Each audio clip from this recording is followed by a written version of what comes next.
अरे यार मीठ कमी आहे. अहो हा. किचन मधून जरा मीठ आणतात का? हो आणतो.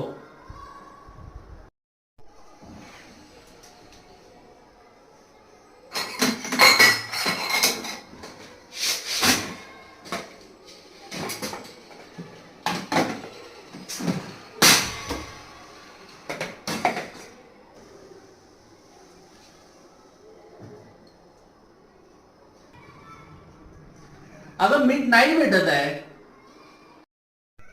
मला माहितच होतं तुम्हाला भेटणार नाही ते, म्हणून मी पहिलेच आणून ठेवले.